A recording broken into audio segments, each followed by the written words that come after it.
Tara na. Late na kami nagising, guys. Pupunta sana kami. Ano ba yan? Wala pa sa huwisyo. Na late kami nagising. Alas 5 na, guys. Maliwanag na.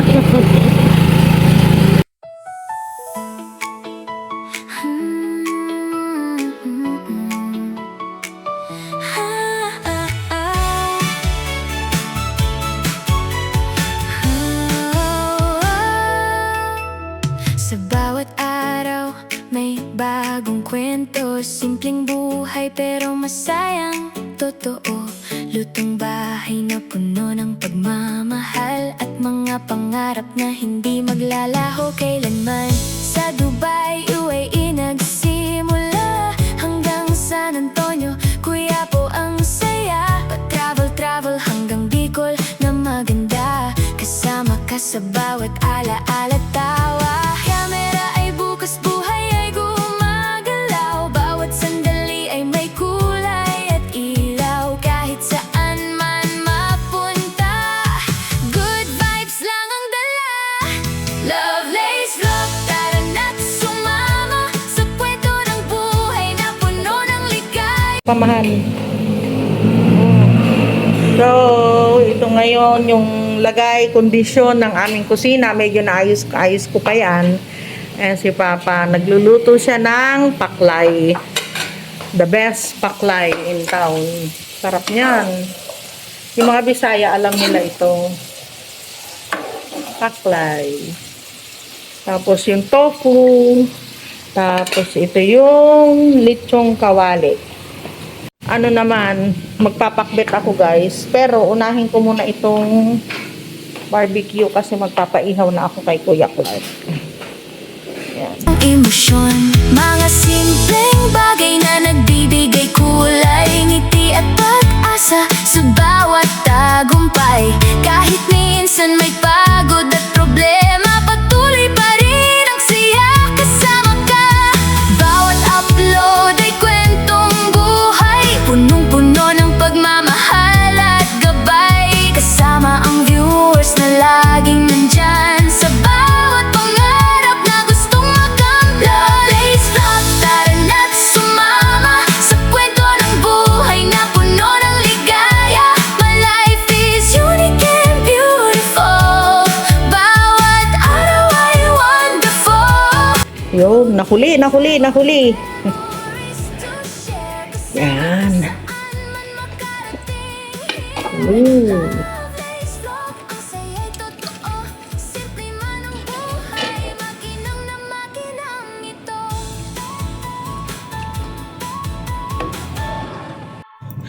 Time for pahinga na namin, guys. Nakakatuwa. Tatlong dun sa putahin namin ang naubos na. Yung iba kalakalahati. Kaya andyan sila, Papa. Nag-aayos sila. Magluluto sila ng para mamayang hapon. Pero sabi ko, konti-konti na lang. Mga tagi 1 kilo, 1 kalahati, ganun. Kasi bukas, hindi uli kami magtitinda. Nasabik yung mga namin, customer namin. Nakakatuwa. Yung iba, sabi nila, nagsardinas na lang po kami. Kasi kahapon nga nagsarado kami. Yan, dahil naging busy. Yan sila, Papa. Inaayos nila yung mga yung manok.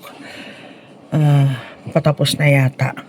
Tapos yung binili din namin na tuwalya. Papa, hindi na pwede yung yung tinapay na yan, itapon na ninyo. Yan. O, ibigay kung gusto niya, baka langgamin lang doon pang mamaya. Maraming 1.5 ba? O okay lang? Maraming 1/4. Okay. Okay lang yun. Di ba? Yung mga lutuin na lang natin na yung mga malalaki. Lutuin na lang. Ha? Adobo. Oo. Kaya nga, hiniwalay mo sana yung malalaki. Tapos na? Tapos na? Ano yun? Ano yung isa? Tuwalya saka balat? Balat. Sabi pa niya. Okay.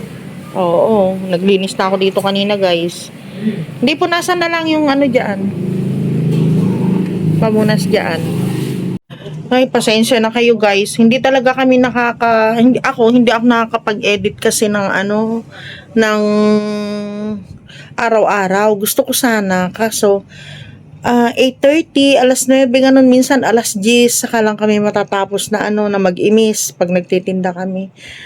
Kaya pag yung higa namin, minsan nga, buti nga ang ginagawa namin ni Papa, magsa-shower na kami bago humiga. Kasi kailangan magpalit ng damit dahil mga amoy ulam kami. Kaya paghiga namin, minsan umaga na. Alam niyo ba kaninang umaga? Dapat alas 3 ang gising niya. Buti na lang na i-prepare niya kagabi yung mga lulutuin niya. Abay, nagising kami alas 5. Buti na lang naiihi ako. Kaya nagulat ako. Nakahiga pa siya. Sabi ko, nako, alas 5 na. Biglang bangon kaming tatlo. Yun. Pero okay naman guys, kasi maganda naman yung sale na naman namin ngayon. Medyo jackpot na naman tayo. Siguro nga lumakas na dahil nabalitaan na rin ng iba. Ganyan na nagtitinda kami. Tapos yung iba nagustuhan nila yung tinda namin. Tapos sabi nila kakaiba daw yung mga luto namin. Kasi sa mga naman sa mga restaurant, yung kagaya yung paklay, luto naman yan sa Bisaya, part ng Bisaya. Tapos yung kahit din yung balbakwa. Dito din madalang din na magkaroon ng kare-kare, balbakwa, kare-kare, paklay, madalang yon, balat ng baka. Madalang din yon. Sa hapon, mabili talaga yung balat ng baka. Kanina ang umaga, naubos ka agad. Kasi 1.5 kilo lang yung ginawa ko. Pero meron pa namang gagawin dyan mamaya. Pero sabi ko kay Papa, wag na. Tapos isang servings na lang yung natira sa sisig namin. Naubos din ngayong umaga. Yun, tapos maraming nag-dine in. Buti na lang, 3, 2, 1, 4, ganun yung nagda-dine in sa amin ngayon. Kasi ang lamesa namin, 2 pa lang. So, kailangan namin na magdagdag ng lamesa. So, ayun guys, napadaldal na naman ako. Hello guys, kakain na kami.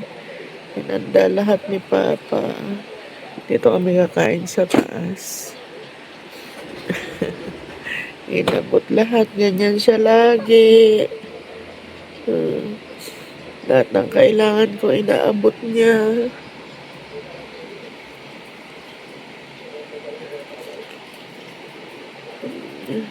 Pagkain. Lahat. Tubig. Ala, hindi naman niya nilagyan ng yelo, walang tubig.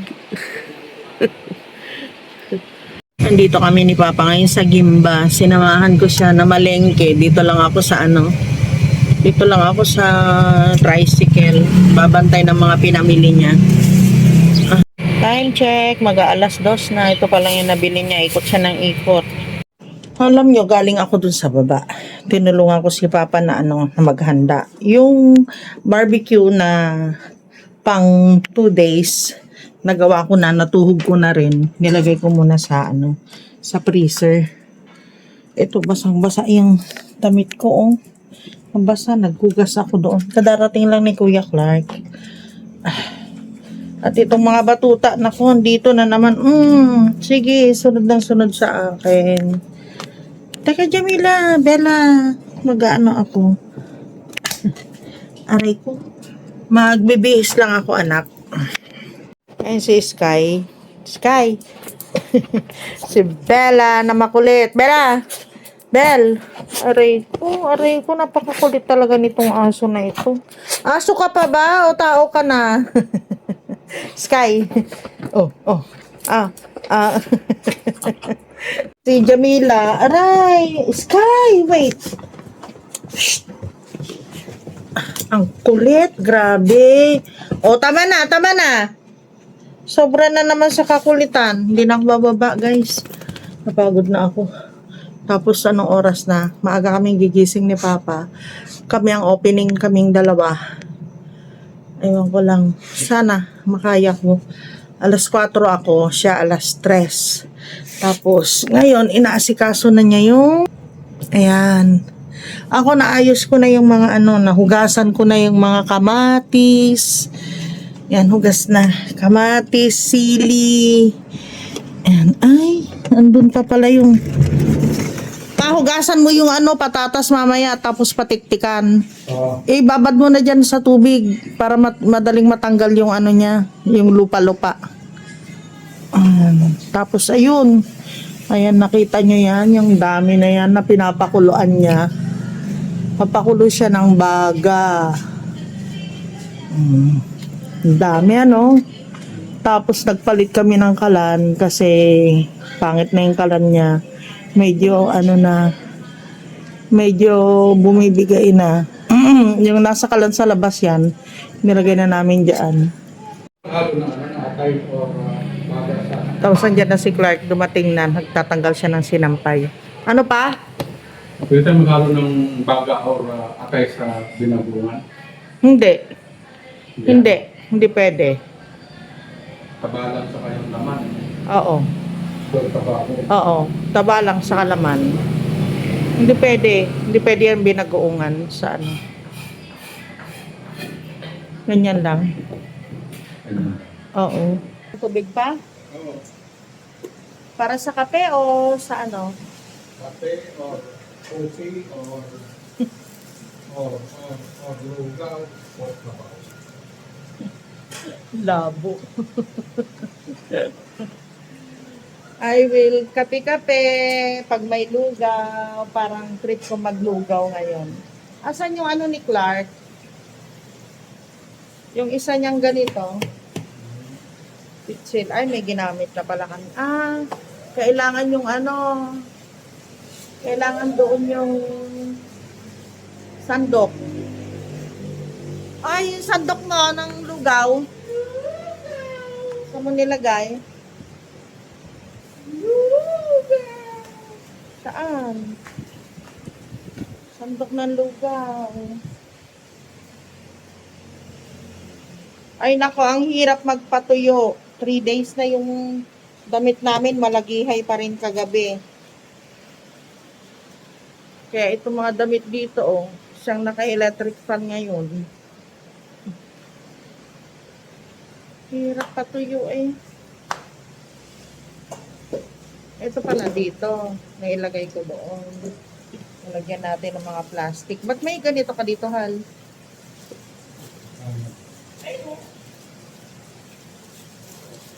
Ha? Asan yung sandok? Magdala ka na doon. Dito na lang. Nice ko dito kagabi. Tapos siya na naman yung nandito. Di, magulo na naman. Tupperware ito para ano, hindi... Ay, hindi, bigyan mo na ako ng slice. Ay, Bigyan mo na ako ng slice. alam yun.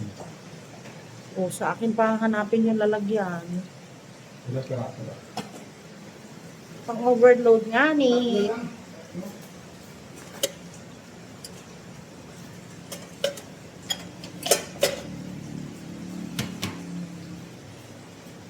Pang overload nga ni. Kaya nga ni. Ah.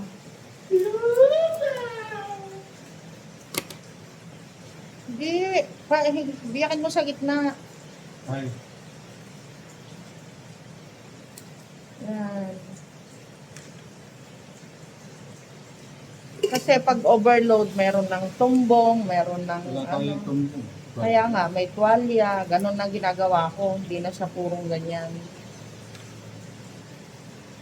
Yung dalawang... Wala kang tumbong?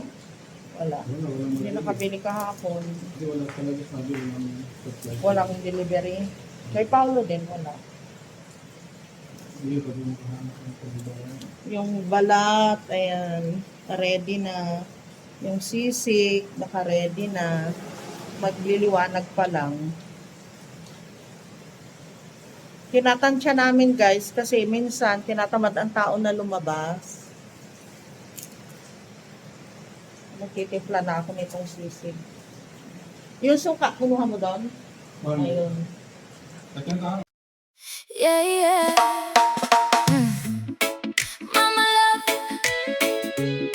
ang pambansang mama. Love, love, no hate, no bash, 'cause life is beautiful. Love, mama love, ang tawag tawag ng madla. Ngiting dala kahit anong problema. Masipag na tindera sa bawat umaga. Kasama si Papa Z at bunso sa pag-aruga. Maagang gumigising para sa kabuhayan. Walang pagod sa bawat pinagdaraanan. Sipag at tiyaga ang kanyang sandata para sa pamilyang mahal na mahal niya.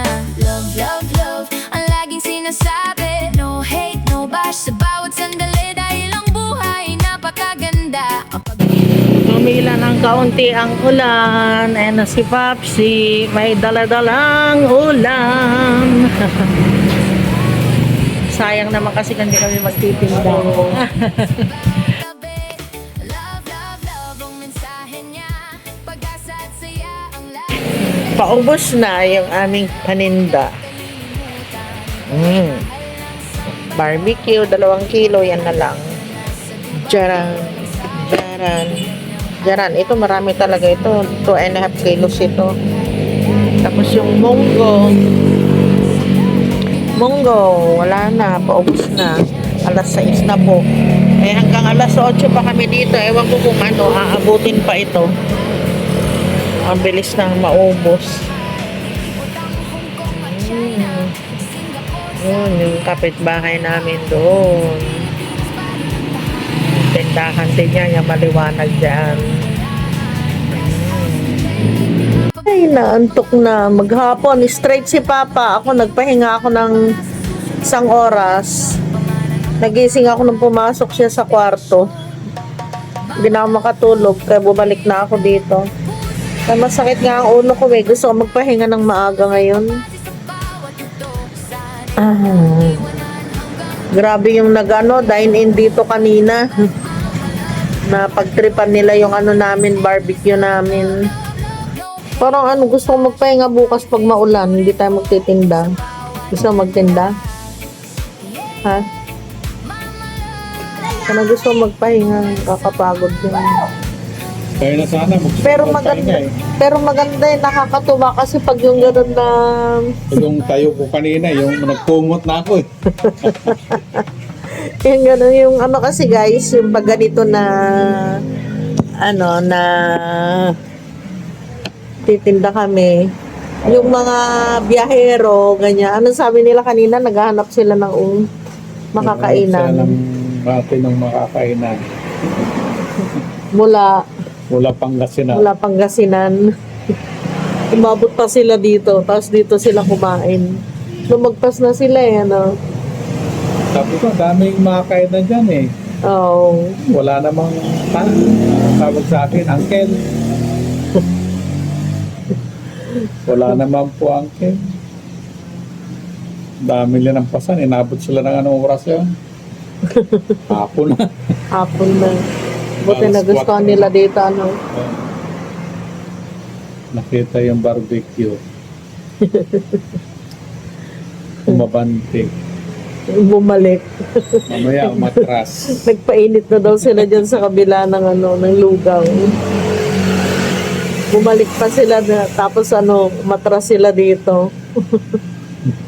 Nakakatawa kasi mga ganon. Tapos yung ngayong hapon, disappointed siya eh. Maglulugaw siya eh. Wala na kaming goto. Ubus na. Sabi ko kay Papa kasi, pag naubos, wag na magluto. Tama na yun. Basta Balak ubos. ko talaga magluto kanina ng lugaw. Gusto niya magluto. Tapos ngayon, Yung mga maliit kabataan na naman. Oo. Mga kabataan naman ngayon, nagtatanong ng lugaw. Kasi nga maulan. Bukas, mas maulan pa daw, sabi ni Clark. So, dito lang kami, guys. Meron naman pa isa-isa na na bumibili pa. Merong mga curious tumitingin dito sa mga paninda namin.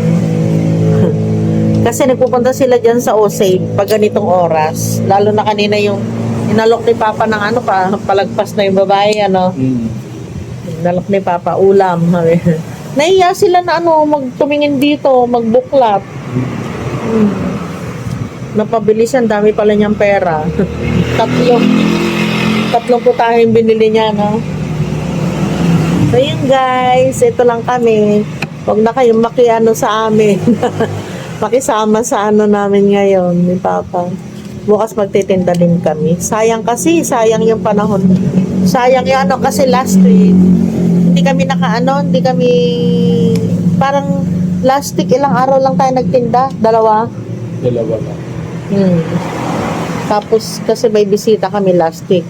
Tapos ngayon, pag may bagyo-bagyo pala na ganyan, kahit ilang putahe lang. Makailang putahe ba tayo? 1, 2, 3, 4, 5, 6, 7 na putahe lang. 7 pang 8 yung yung goto namin.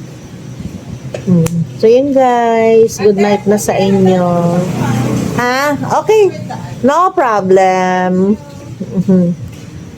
So yun guys, yun lang yung namin. Yun lang yung vlog namin sa araw na ito. Pagpasensyahan nyo na, kung minsan boring, i-forward nyo na lang, ganon.